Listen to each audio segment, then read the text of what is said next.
Thank you very much, Melanie. I think everybody in this room could feel your passion and your big heart, which must be beating for Africa. Thank you very much. And everybody was thinking, I felt that too, this lady isn't 50 yet, is she? Anyway, thank you very much. A compliment. Yeah, right, you're right, 55. Okay, thank you very much. And now I think we're all curious to meet some lionesses, some, as you said, ambassadors in person up here on stage. Ladies and gentlemen, our first pitch round. Please welcome Vere Shaba, our first lioness. Moses Aqua, Josephine Marie Goodwill, and Timothy Cottin.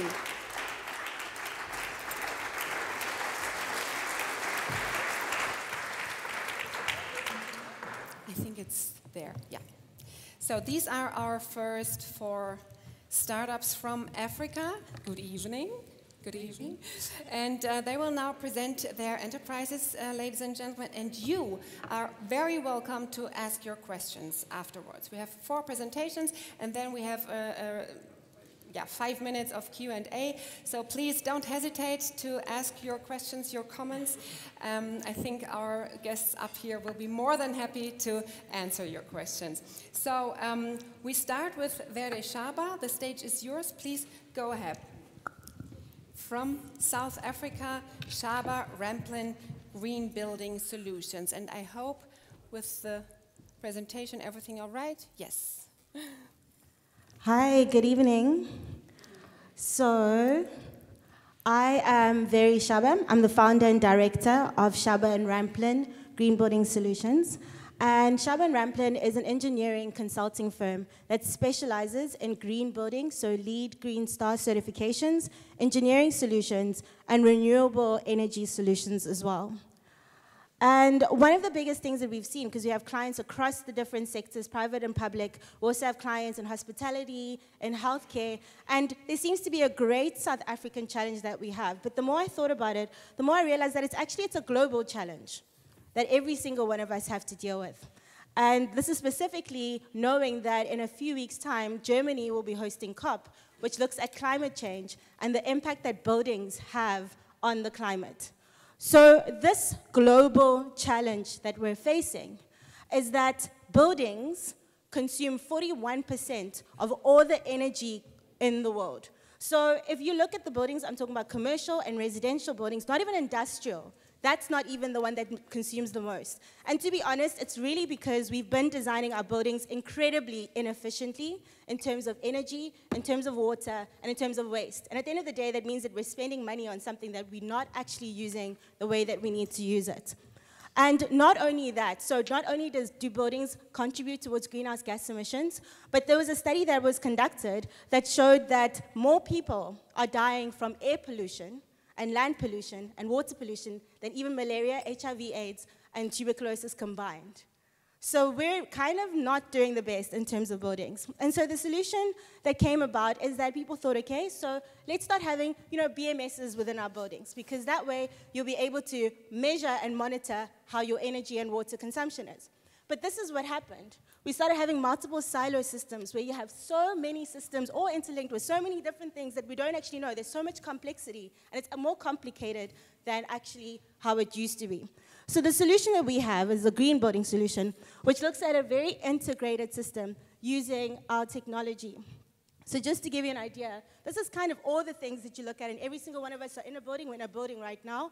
And these are all the different things that one has to look at. And what our system does, which is the benchmark platform, it combines everything into one platform that one can operate from anywhere in the world. So I can sit in Lagos, and I'm able to trend and see how my building is performing in another place.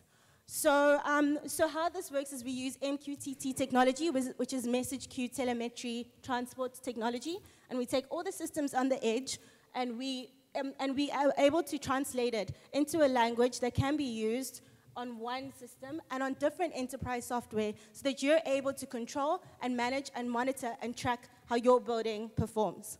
And so this is just an example of one of the buildings that we were looking at in Johannesburg, where one is able to control their system from anywhere in the world. And that's essentially like how we can partner together in terms of what we're doing is if you're a building owner, then one can look at using the system and using the platform.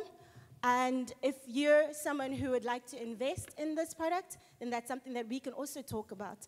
And also, if you're looking at some of your buildings in Africa as a German company, then this is also something that one can use in terms of that. And that's essentially what we do at Shaba and Ramplin and through the benchmark platform, is that we engineer green buildings and we get complexity simplified.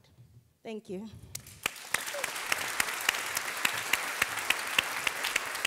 So if you should have questions to Vere, please keep them in mind or note them down. We will hear the other three presentations and then come to your questions. Right now, we would like to welcome up here on stage Moses Agua from Agro Center in Ghana. Good evening. Good evening. Always we hear this, that an idea is a seed. And what I want to share with you is a little bit of a story. My father used to say, you reap what you sow. And with hard work, you can always be able to reap the fruit of your labor. This is Agro Center. What we see is that, unfortunately, it's always not true. Sometimes we sow, we reap, but then there are challenges like lack of access to the market. And farmers, like my dear friends, get exploited. Again, an idea is a seed. So what do? For us as Agro Center, we have a solution that helps that they can reap what they sow and enjoy the fruit of their labor. We use technology to give these farmers access to the market, give them information, give them training, be able to have right market prices, the value that they have, that they can gain from the market without being exploited.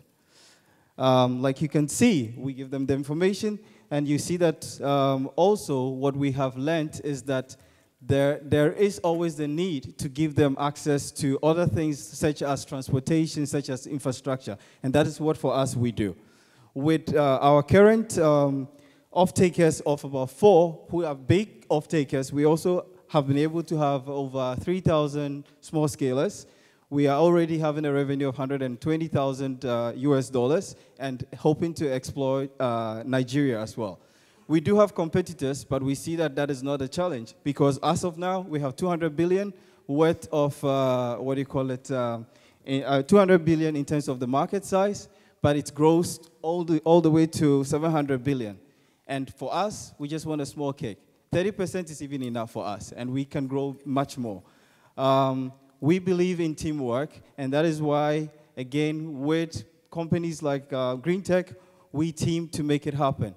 What we've seen is that partnership is key, and just like was said earlier on stage, we believe that once we partner, we can definitely make sure that we can enjoy the fruit of our labor.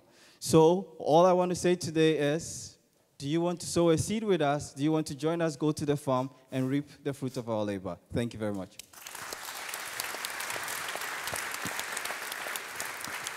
Three minutes. It's a challenge, isn't it? Very good. 3 minutes. And we have another African startup enterprise offering a creative solution for the German market. Please welcome Josephine Marie Goodwill from Young at Heart, Ghana. Good evening. 4 years ago, I had the glorious opportunity to volunteer as a young engineering graduate at a rural community school. I was shocked that children in this rural community school would have about 9 years of basic school and never have any practical lesson in science, technology, math, engineering. Their eyes lit up when we came to a bargain. They would come to school regularly and attend and participate actively in class, provided they could use my phone to explore technology. Little did I know that it was going to lead to one of the highest attendance and participation rates in the schools. The kids knew what they wanted. They wanted engaged learning. They wanted to explore technology. And so there is no doubt about the fact that children love to interact with smart tech. It has revolutionized the way we live, work, and learn, and then play. And so this experience in rural Ghana led to the establishment of a thriving digital literacy organization called Young at Heart Ghana. What we do is to focus on digital literacy outreaches using volunteers from universities in Ghana. They go to rural communities and then empower youth and children with digital literacy skills. We set up IT hubs so that they can have continuous practice, as well as giving them access to the internet. Our latest platform is Anansi the Teacher. Anansi is a folklore hero in Ghana. What we do is we use Anansi's stories to engage children with practical science, technology, engineering, arts, and math. So in that picture, you see Anansi carrying a cobra. We link it to creating simple machines, and using a balloon, cardboard, and some bottle tops, they can create their own simple machine. It's linked to a game where they learn about recycling. So we are making learning fun, and we are making it engaging. And it's attracted so much attention, both locally and on the global level. We have, of course, downloads from Ghana, United States, and I'm happy to say Germany. So moving on, we are looking at partnering with hardware tech companies that are willing to empower our mobile labs. Mobile labs are going to go out to schools and communities in rural communities, and they're going to give children access to smart technology, linking it to the everyday things they find around them so they can practice science, technology, engineering, arts, and math. And that is the Africa we want. That is the Africa we seek to achieve, the Africa that has children being able to link the things that they study in school to the everyday things that they find around them. So this is what I pitch to you. If there are people from Siemens, there are people from any kind of hardware tech company, I'm the one you should talk to after. Thank you. Josephine Marie Goodwill from Young at Heart, Ghana. And again, keep your questions in mind, ladies and gentlemen. You will have the opportunity in a second. And we come to our fourth presentation, Timothy Cotton, who is, by the way, about to open an office here in Berlin. Is that right? That is correct. Good evening, ladies and gentlemen. My name is Timothy Cotton, and I'm the founder and CEO of Superfleet Labs. We are a data analytics business in Ghana and Kenya, and very soon we'll be opening an office right here in Germany as well.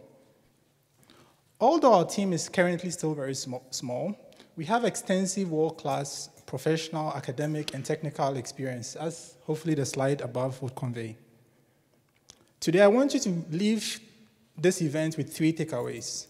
Superfleet Labs is all about data, machine learning, and Africa. Data, machine learning, and Africa. Data. Did you know that 90% of the digital data in the world was created in just the last 2 years? The world's most valuable resource is no longer oil, but is now considered to be data. And data analytics is no longer just a nice concept. It has become the core of the modern enterprise. What is driving this explosive growth in data is 2 things. One is increasing digitalization of existing industries, and secondly is increasing access to mobile phones as well as other internet-connected devices. At Superfleet Labs, our mission is to empower businesses, SMEs, and enterprises with tomorrow's data analytics capabilities today. Our initial focus industries are finance, energy, and agriculture. Why? These industries have the potential of impacting several hundreds of millions of individuals. They are currently undergoing rapid digitalization, and also they have massive amounts of untapped and underutilized data sources. What makes our proposition unique is 3 things. First is our ability to combine traditional data such as financial transactions that banks may have with emerging new data sources such as social media and mobile money. Second is our use of machine learning technologies to provide precise and automated decision-making. And finally, we deliver our solution through an enterprise software as a service model. At this juncture, I'd like to provide 2 examples of this impact. The first is a UK-based solar finance company that is providing off-grid solutions in Africa. Earlier this year, they asked my firm to help them solve two problems. The first was to predict customers' utilization and behavior in the future, and the second was to identify good and ideal customers for potential upgrades of their solution. After engaging with this client for just 2 months, our machine learning platform showed that they were able to increase their monthly revenue by 40%. Another story. How did a small bank in East Africa grow 400 times in just 5 years? The answer is machine learning. They launched a new mobile-based product that provided unsecured loans as well as savings. And in just 5 years, they grew their number of customers to 20 million plus customers, disbursed almost $1 billion worth of loans, and guess what? They had industry record-setting low default rates. All of this was possible through machine learning. Through our previous experience with this client, we found that they were able to even further increase their revenue by 85% and reduce defaults by 40%. Tonight, we are seeking just 3 things: conversations with potential partners, potential clients, and possibly potential investors as well. Thank you.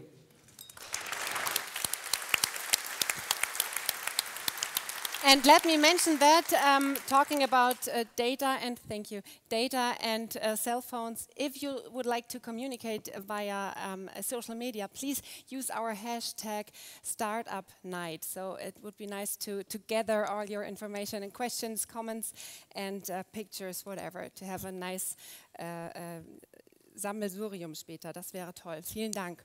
So now, ladies and gentlemen, are there any questions to our 4 pitch members up here? I think there was quite a lot of information for the first pitch round, and you do have the opportunity to meet them later, sure, during our poster session, but maybe there are questions right now. We have 2 beautiful ladies with microphones, don't we? Yes. So if you have a question or a comment, please raise your hand. Otherwise, yeah, there is one. Benedict, I think. Thank you. My question goes to Josephine of Young at Heart. I'm keen to hear how you can finance, or how you expect to finance the scaling up and really turning this into a business model or something that is self-sufficient. So thank you very much for the question. One way we are monetizing this app is through tokens. So there are different parts of the app that require for you to purchase a token in order to access. So that's one way. And also content replacement.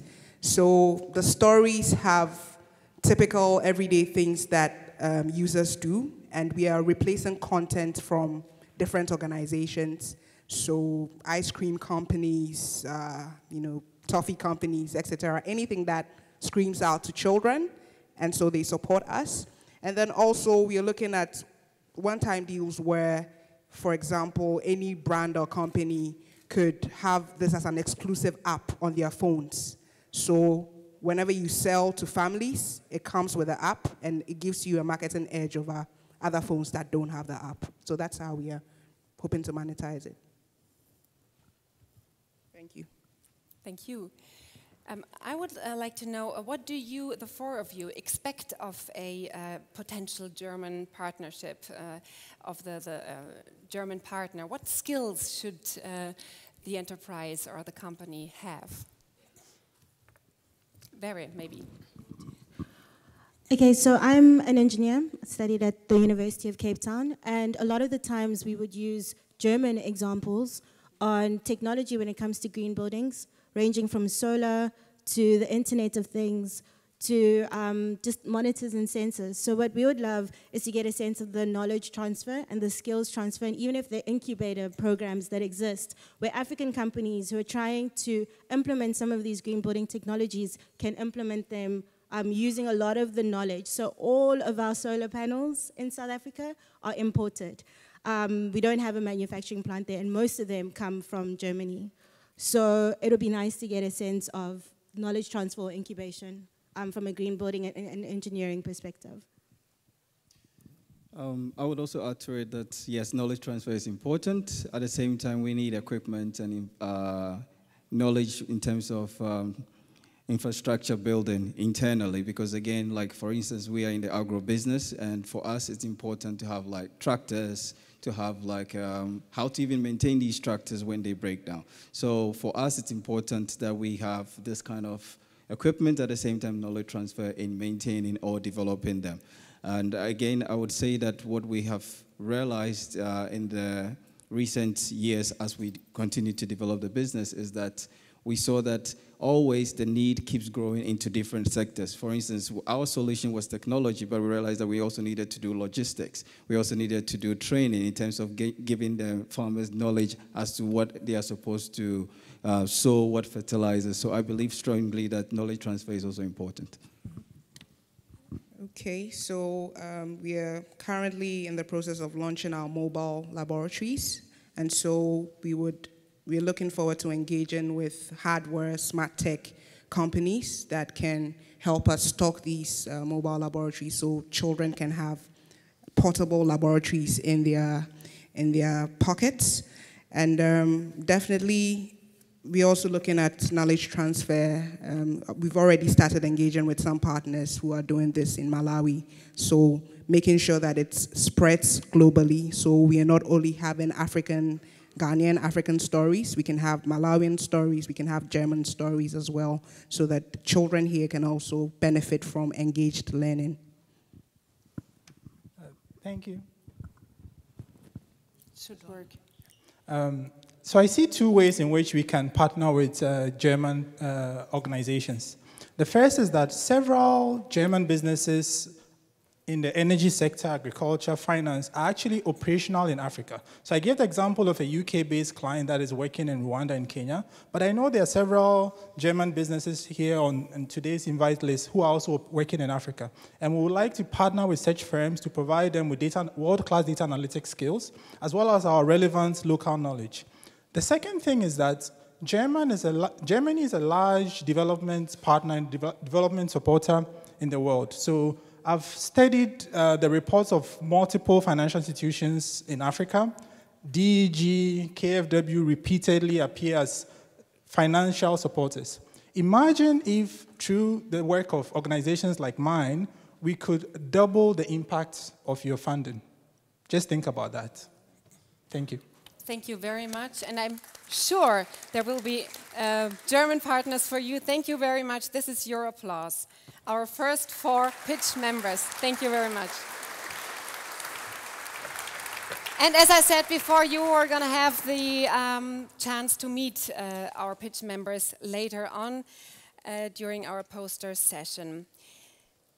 So we come to our second round. Please welcome Benji Kötzie, Gerard Badawe Yitamki, I hope the pronunciation is right, Brenda Kadvestje, and Temigiwa Tobusun. Hi.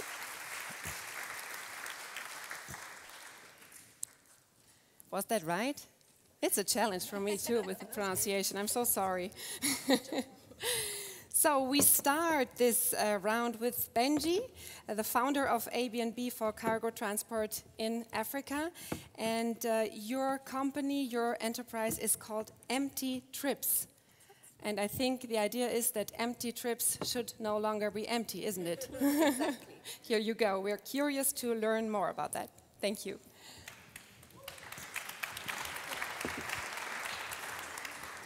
Just checking that it's working. Perfect. So I'm the founder and the CEO of something called Empty Trips, an online transport marketplace better connecting demand and supply to reduce the transport cost of cargo into Africa. So a little bit about myself. I have 2 master's degrees, actually one from Germany in Frankfurt, a corporate finance degree, and I spent some time in investment banking and then with the Boston Consulting Group, a consultant for 4 years, both in South Africa and in Switzerland. So 4 touch points, the why, the who, the how, and the what I'm doing to move Africa forward. So I'm a millennial. We wear shoes that don't fit us. We try to do things that we don't know about. And we're the me generation. Unfortunately, the millennials do not have a good reputation. But two things that we do stand for is that we care about the environment and we care about equality. Unfortunately, in Africa, we're not doing too well on either. In Africa, we experienced the worst drought in 60 years in 2012. This led to famine and, of course, the food crisis. And beyond the food crisis and the droughts, 15% of the continent's GDP rests on agriculture and production. So Moses, cheers to you. Over and above the agriculture and the production and the trade, our prosperity lies in our competitiveness. To be competitive in any product that we're moving, be it mining, product, commodity, agri, between trade and production is transport. Transport in South Africa and Africa is the most expensive per kilometer in the world. So transport is core to trade and integration, but also behind energy, it's the second largest contributor to carbon emissions. It's also a large and growing industry. Obviously, globally, it's 8.1 trillion. Just in South Africa, it's $15 billion. But it's fraught with a whole bunch of problems. It's fragmented, it's expensive, it's unreliable, and because of this fragmentation and unwillingness to share information with one another, there's a lot of empties running. So about 40% of trucks run empty in Africa and just shy of 70% of trains. That's an issue. So what did I do about it? I started working on an algorithm, and this algorithm matches the deck space available on a truck, train, or plane to the cargo that needs to move. And by doing this, obviously, I better connect the demand and supply, bringing the equilibrium price of transport down. How do we make money? The algorithm obviously is for free for use. And we use online auction and bidding rooms to enable competitive behavior online. We offer cargo insurance, and we also own the IP and intellectual property to a risk premium calculator, which is the first cargo insurance digital product in Africa. All purchases are online and secured, and we are starting now with trade finance with one of the local banks. And last but not least, because our algorithm matches empty space and ideally reducing a second truck running, there's a carbon credit at play, which will also start trading. We've won a number of accolades. We went live in April this year. I quit my job in September last year, so I'm broke. And we've won Africa's top startup last month. And it's a lot of hard work, but there's still lots to go. So we're trying to help Africa innovate, become digital, and address multiple issues. And I look forward to speaking to you later. Thank you, Benji. And we go on with Gerard Badawi-Yitamki from Ahunya. I think it's about e-commerce and shopping, and you're offering the possibility to shop abroad and to be delivered in Ghana. Hello, good evening, ladies and gentlemen. My name is Gerard Yitamki, and I'm the CEO and co-founder of Ahunya.com. Ahunya means wealth in Twi. It's a very popular Ghanaian language. So Ahunya enables Ghanaians to buy anything they want to buy from Amazon, in US, and then in UK and China as well, and get it delivered in 5 to 10 business days. So the key issue that we see here is there's a lot of challenge if you want to buy certain things that are not in Ghana. Very high shipping cost if you want to buy it from abroad.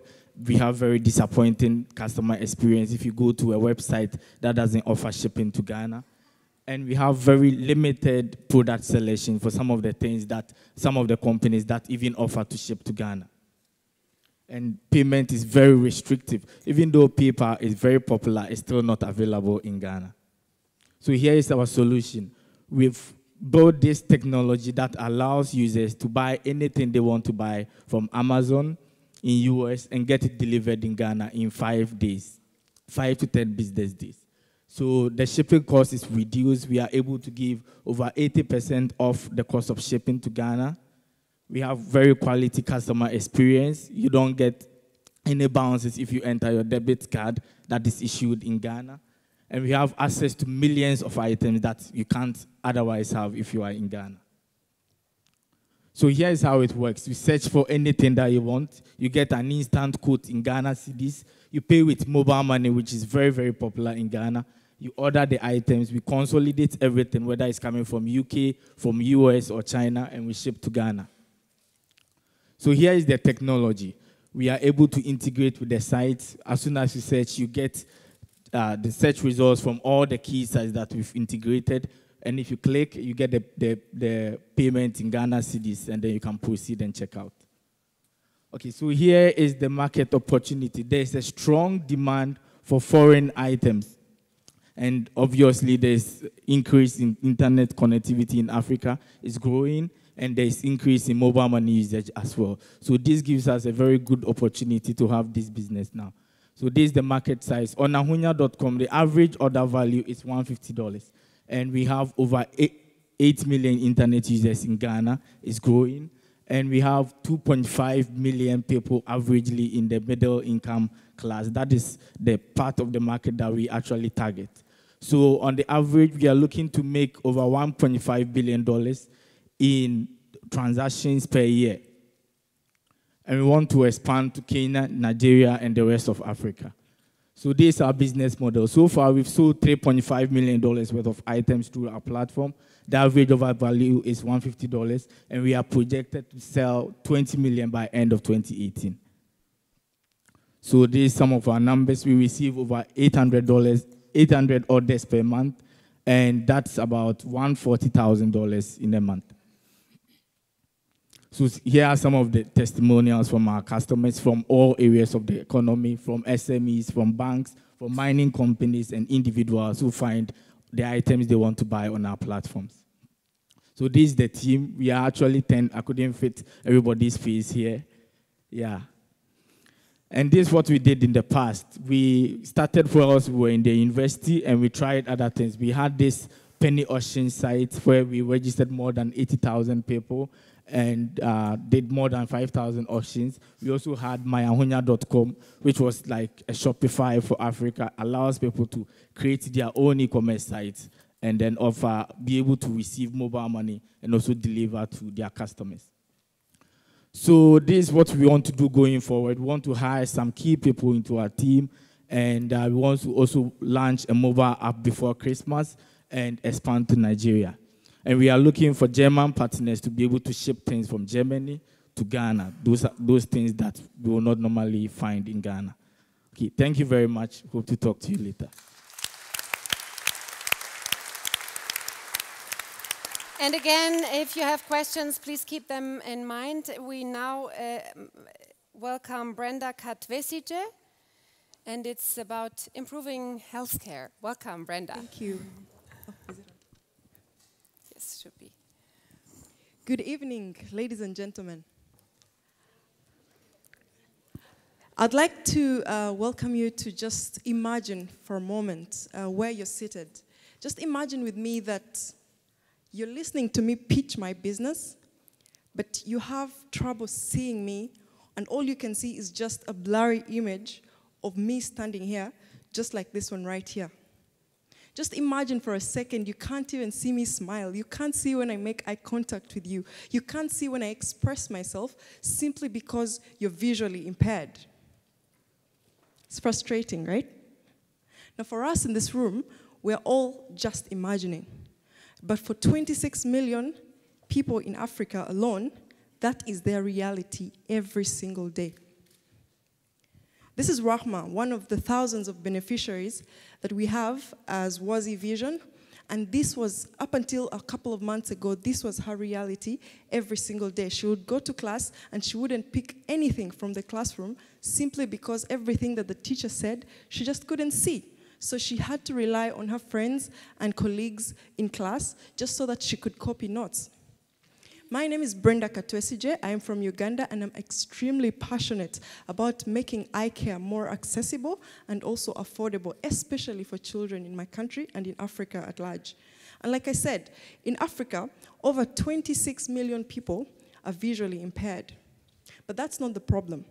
The problem is that the average cost of a pair of glasses, or even including a test, is $150. Roughly 130 euros, yeah? But then, just for perspective, in my country, Uganda alone, 80% of the population, 80% earns an average salary of $40. So how are they going to afford these kinds of glasses? And that's where Wazi Vision comes in. At Wazi Vision, we are providing 2 solutions because we know that number 1, optometrists are very difficult to find. If you go to the rural areas in Uganda, you will not find an optometrist. So what have we done about it? We have created a mobile application that uses virtual reality technology to be able to test for eye acuity in both children and adults, and this it does without the need for an optometrist. So far, we have attained 75% accuracy, and we're looking for somebody to help us take it to at least 90% accuracy. But what's the point of testing and not solving the problem?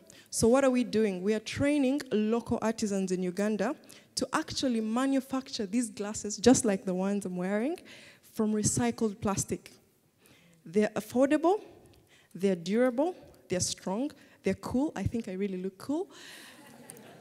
And the best part is, thank you. The best part about this is they're 80% cheaper than regular glasses, which means that anybody can actually afford them. And that's the solution that we're doing. So it's simple. We test, we prescribe, and you see. And that's the value that Wazi is bringing to you.